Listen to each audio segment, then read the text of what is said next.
السلام علیکم ورحمۃ اللہ وبرکاتہ۔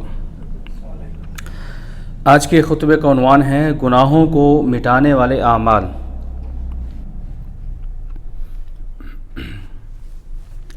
الحمدللہ والصلاۃ والسلام علی رسول اللہ، اما بعد، تمام تعریفیں اللہ کے لیے ہیں، ڈھیروں برکت والی اور پاکیزہ تعریفیں اللہ کے لیے ہیں۔ ہم آسمان میں موجود چیزوں کی تعداد کے برابر اللہ کی حمد بیان کرتے ہیں، زمین میں موجود چیزوں کی تعداد کے برابر اللہ کی حمد بیان کرتے ہیں، آسمان و زمین دونوں کے درمیان موجود چیزوں کی تعداد کے برابر اللہ کی حمد بیان کرتے ہیں۔ ہم ہر چیز کی تعداد کے برابر اسی کی حمد بیان کرتے ہیں۔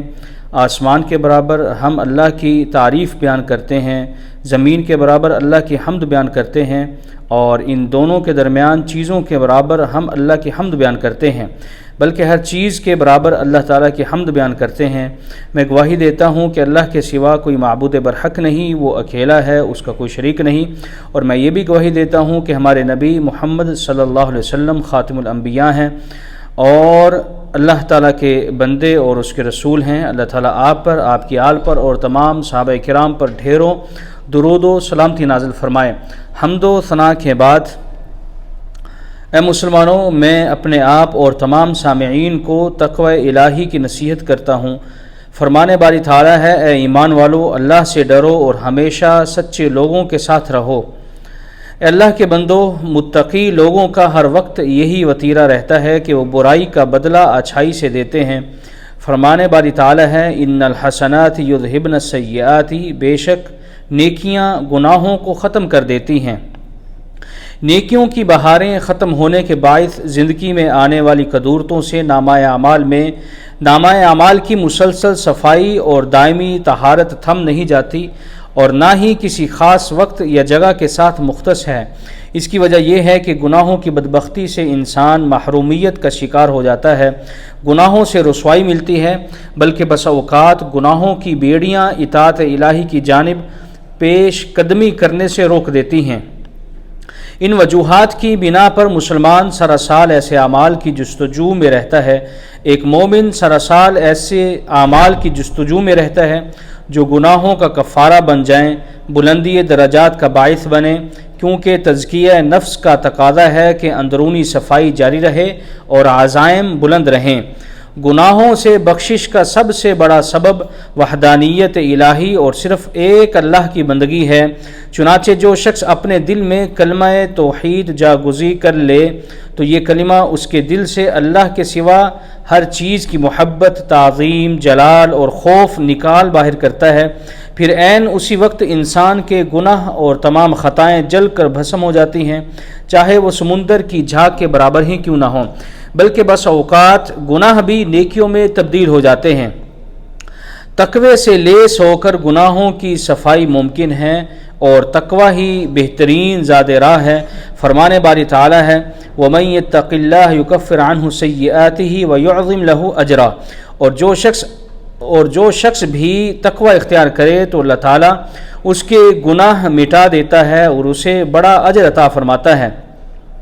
جتنے بھی فضیلت والے اعمال ہیں سب گناہوں کو مٹانے کا سبب بنتے ہیں۔ یہ نفس کو گناہوں کی میل کچیل سے پاک کرنے کا وسیع میدان ہے۔ ان سے دلوں کو غفلت کی آلودگی سے طہارت ملتی ہے۔ ان فضیلت والے کاموں میں اچھی طرح وضو، طہارت حاصل کرنا، وقت پر نماز با جماعت ادا کرنا بھی شامل ہے۔ آپ صلی اللہ علیہ وسلم کا فرمان ہے، کیا میں تمہیں ایسے اعمال نہ بتلاؤں جن سے اللہ تعالیٰ تمہاری غلطیاں معاف کر دے اور درجات بلند؟ صحابہ نے کہا، اے اللہ کے رسول کیوں نہیں؟ تو آپ صلی اللہ علیہ وسلم نے فرمایا، مشکلات کے باوجود مکمل وضو کرنا، مسجد کی جانب زیادہ سے زیادہ قدم چل کر جانا، ایک نماز کے بعد دوسری نماز کا انتظار کرنا، یہی رباط یعنی پہرا دینے کے برابر ثواب والا عمل ہے۔ رواہ مسلم۔ اسی طرح رسول اللہ صلی اللہ علیہ وسلم نے فرمایا، جو شخص اپنے گھر سے وضو کر کے اللہ تعالیٰ کی کسی گھر کی جانب فرض نماز کی ادائیگی کے لیے جائے تو اس کے ہر قدم پر اس کے ہر 2 قدم میں سے ایک گناہ مٹتا ہے اور دوسرا قدم اس کا درجہ بلند کرتا ہے۔ رواہ مسلم۔ آپ صلی اللہ علیہ وسلم کا یہ بھی فرمان ہے، تم گناہوں کی آگ میں جلتے ہو، پھر جب تم فجر کی نماز پڑھ لو تو نماز ان گناہوں کو دھو ڈالتی ہے، پھر تم گناہوں کی آگ میں جلتے ہو، پھر جب تم ظہر کی نماز پڑھ لو تو نماز ان گناہوں کو دھو ڈالتی ہے، پھر تم گناہوں کی آگ میں جلتے ہو، پھر جب تم عصر کی نماز پڑھ لو تو نماز ان گناہوں کو دھو ڈالتی ہے، پھر تم گناہوں کی آگ میں جلتے ہو تو جب تم مغرب کی نماز پڑھ لو تو نماز ان گناہوں کو دھو ڈالتی ہے، پھر جب تم آگ میں جلتے ہو پھر عشاء کی نماز پڑھ لو تو نماز ان گناہوں کو بھی دھو ڈالتی ہے۔ اس طرح جب تم سوتے ہو تو تم پر کوئی گناہ نہیں لکھا جاتا یہاں تک کہ تم بیدار ہو جاؤ۔ رواہ الطبرانی۔ گناہوں کی معافی اور درجات کی بلندی راہ الہی میں صدقہ، خیرات اور عطیات دینے سے بھی حاصل ہوتی ہے۔ فرمان باری تعالیٰ ہے، اگر تم صدقات عیاں کرو اور پھر اس کو دو تو یہ اچھا ہے، اور اگر تم صدقات چھپاؤ اور فقیروں کو دو تو یہ تمہارے لیے زیادہ بہتر ہے، اور وہ تمہارے صغیرہ گناہ بھی مٹا دے گا۔ اور نبی اکرم صلی اللہ علیہ وسلم کا فرمان ہے، صدقہ گناہوں کو ایسے مٹا دیتا ہے جیسے پانی آگ کو۔ امام ترمذی نے اس حدیث کو روایت کیا ہے اور اس حدیث کو صحیح کہا ہے۔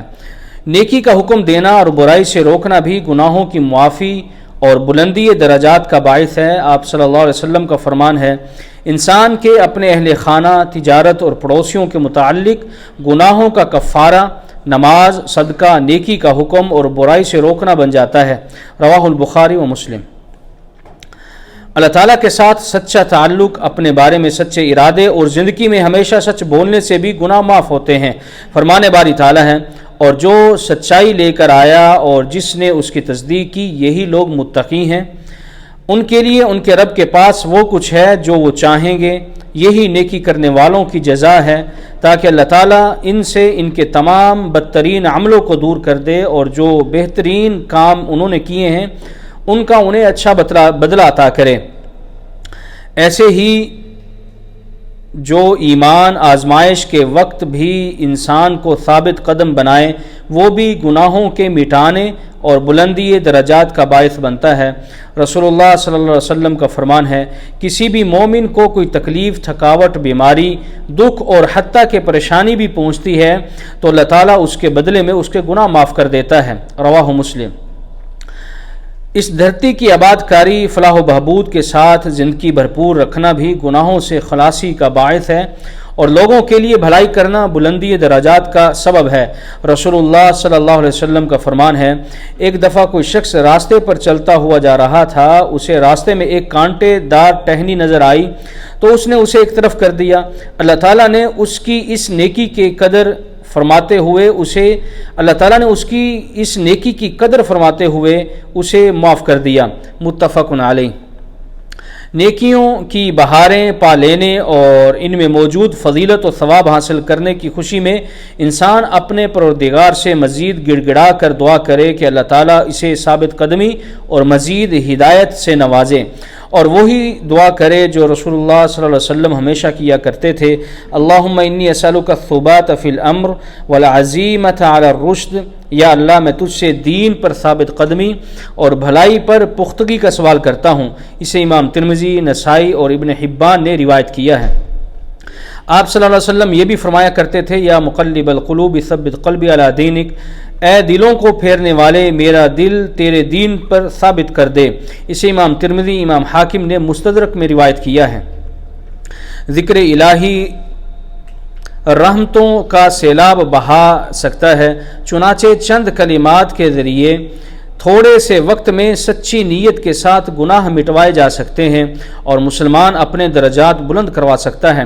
رسول اللہ صلی اللہ علیہ وسلم کا فرمان ہے، جو شخص ایک دن میں 100 بار کہے لا الہ الا اللہ وحدہ لا شریک لہ لہ الملک ولہ الحمد وہو علی کل شیء قدیر، یعنی اللہ کے سوا کوئی معبود حقیقی نہیں، وہ اکیلا ہے، اس کا کوئی شریک نہیں، اسی کی بادشاہی ہے اور اسی کی تعریف، اسی کے لیے تعریفیں ہیں، اور وہ ہر چیز پر قادر ہے۔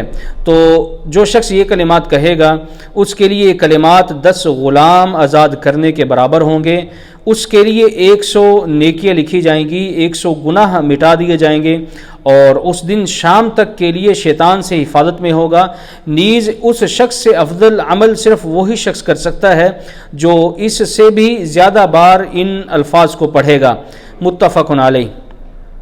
آپ صلی اللہ علیہ وسلم کا یہ بھی فرمان ہے کہ جو شخص مؤذن کو سننے کے بعد کہے انا اشہد ان لا الہ الا اللہ وحدہ لا شریک لہ وان محمدا عبدہ ورسولہ رضیت باللہ ربا وبمحمد رسولا رضیت باللہ ربا وبمحمد رسولا وبالاسلام دینا، یعنی میں گواہی دیتا ہوں کہ اللہ کے سوا کوئی معبود برحق نہیں، وہ اکیلا ہے اور اس کا کوئی شریک نہیں، اور محمد صلی اللہ علیہ وسلم اللہ کے بندے اور رسول ہیں۔ میں اللہ کو اپنا پروردگار، محمد صلی اللہ علیہ وسلم کو رسول اور اسلام کو اپنا دین ماننے پر راضی ہوں۔ اگر کوئی شخص یہ کہتا ہے تو اس کے سارے گناہ معاف کر دیے جاتے ہیں۔ رواہ مسلم۔ اسی طرح آپ صلی اللہ علیہ وسلم کا یہ بھی فرمان ہے جو شخص ایک دن میں 100 بار کہے سبحان اللہ و بحمدی، یعنی اللہ تعالیٰ پاک ہے اپنی حمد کے ساتھ، تو اس کے گناہ معاف کر دیے جاتے ہیں، چاہے اس کے گناہ سمندر کی جھاگ کے برابر ہی کیوں نہ ہوں۔ رواہ البخاری و مسلم۔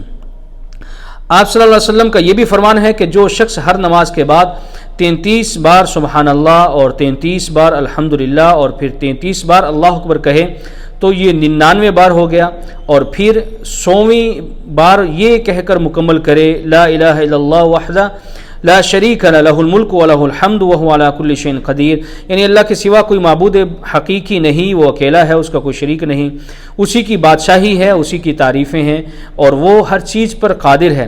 جو شخص یہ کہے گا تو اس کے گناہ معاف کر دیے جائیں گے، چاہے اس کے گناہ سمندر کی جھاگ کے برابر ہی کیوں نہ ہوں۔ رواہ المسلم۔ یہ سب کچھ کرم اور احسان کرنے والے کی رحمتوں کا معمولی سا ذکر ہے۔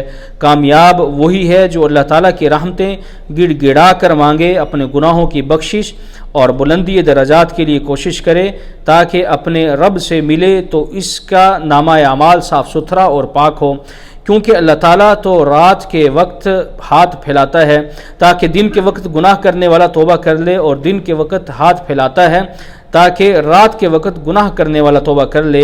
یہ اس وقت تک جاری رہتا ہے جب تک سورج غروب سے طلوع نہ ہو جائے۔ رواہ مسلم۔ اللہ تعالیٰ سے دعا ہے کہ وہ قرآن مجید کو ہمارے لیے چشمہ ہدایت بنائے اور اس کی آیات سے ہمیں مستفید ہونے کی توفیق عطا فرمائے۔ سبحان ربک رب العزت عما یصفون وسلام علی المرسلین والحمد للہ رب العالمین۔